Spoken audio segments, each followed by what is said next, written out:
सभी साथियों को जय श्री राधे। आज हम फिर प्रस्तुत हुए हैं आपके अपने YouTube चैनल निशंक सुरेंद्र में एक भजन न लेकर एक कहानी लेकर, जो कि आज के पावन पर्व के ऊपर है। कार्तिक मास की शुक्ल पक्ष की अष्टमी तिथि, जिसको हम गोपाष्टमी के नाम से जानते हैं, उसका आज पावन पर्व है। इसको ब्रज भूमि के अंदर बड़े धूमधाम से मनाया जाता है। मथुरा, वृंदावन, गोकुल, रमणरेती, नंदगांव, गोवर्धन का ये प्रमुख त्यौहार है गोपाष्टमी का। इसकी एक पौराणिक कथा कही जाती है कि द्वापर युग में भगवान श्री कृष्ण का जब जन्म हुआ था तो गिरिराज पर्वत उठाया था, गोवर्धन पूजा जो कराई थी, तो उसका 7 दिन 7 रात लगातार बारिश होने के बाद भी जब ब्रजवासी आहत नहीं हुए थे, तो इंद्र ने इस दिन आकर गोपाल जी की शरण ली थी।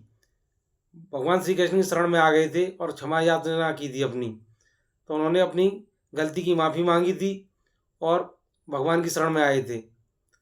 तो इस दिन गोपाष्टमी का एक दूसरा वृतांत ये भी है कि भगवान श्री कृष्ण 7 वर्ष की अवस्था में गाय चराने के लिए नंद बाबा ने पहले दिन इसी दिन घर से बाहर निकाला था जंगल के लिए, जिनको गाय चराने लिए जाते थे, जिसको गौचारण लीला बोलते हैं हम लोग।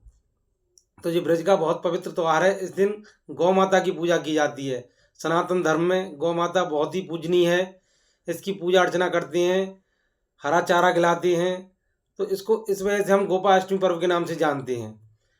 अब आज के शुभ अवसर पर हम आपको कुछ चीज़ बता रहे हैं कि गोपा अष्टमी में गौ पूजन विशेष किया जाता है, जिसके आज 3-4 मुहूर्त निकाले गए हैं, शुभ मुहूर्त, जिसमें कि आप लोग भी गौ पूजन कर सकते हो। जिसमें कि एक आपका सुबह दोपहर में है 1:55 से 2:40 तक का, जिसे यह मुहूर्त बोलते हैं हम लोग।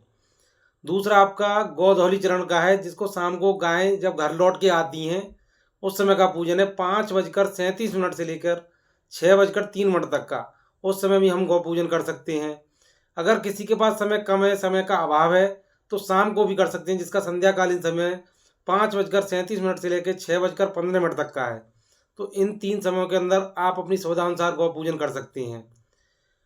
अब हम आपको एक वृत्तांत बताते हैं कि गौ पूजन के हिसाब से आप किसी परेशानियों से जूझ रहे हैं तो उनका भी समस्याओं का समाधान कर सकते हैं। जैसे कि आज के समय में धन का अभाव हर एक व्यक्ति के पास रहता है, तो धन के अभाव के संबंधित आप कोई पूजा अर्चना करना चाहते हैं तो उसके लिए हम एक छोटा सा नियम बता रहे हैं आपको कि धन के अभाव के लिए आप साबुत हल्दी, जिसे हम हल्दी की गांठें बोलते हैं, 1 हल्दी की गांठ, 5 सफ़ेद कौड़ी, ये दोनों लेंगे अपने हाथ में। मुहूर्त के समय जिस समय हम पूजा करेंगे, गाय माता के माथे से छुपाकर, इस दिन ऐसा करने से आप उसको छुपाकर अपनी मनोकामना बोलकर अपनी तिजोरी में या गले में, जहाँ कहीं भी आप पैसे रखते हों उस जगह रखें, तो आपके धन धान में वृद्धि होगी और माता लक्ष्मी आप पर कृपा करेंगी। ये हमने आपको धन से संबंधित समस्या के बारे में एक छोटा सा उपाय बताया। दूसरा है आपका परिवार से जुड़ी समस्याओं के लिए, जैसे परिवार में कोई गृह क्लेश रहती है या किसी में बनती नहीं है, उसके लिए आप एक छोटा सा उपाय ये करें कि गाय माता को रोली का तो तिलक लगाएं और रोटी, ताज़ी रोटी बनाकर उसमें खीर जो बनती है घर में चावल की, उस खीर का भोग लगाएं और फिर माँ दुर्गा का एक छोटा सा मंत्र है, जिसकी 11 बार आपको मंत्र उच्चारण करना है गौ माता के सामने हाथ जोड़कर, जिसको हम बोलते हैं कि सर्व मंगल मांगले शिवे सर्वार्थ साधिके शरण्ये त्र्यंबके गौरी नारायणे नमोस्तुते। इस उपाय करने से आपके घर की खुशहाली बनी रहेगी, परिवार खुश रहेगा। इस दोनों उपायों से आपको बहुत ही लाभ मिलेगा।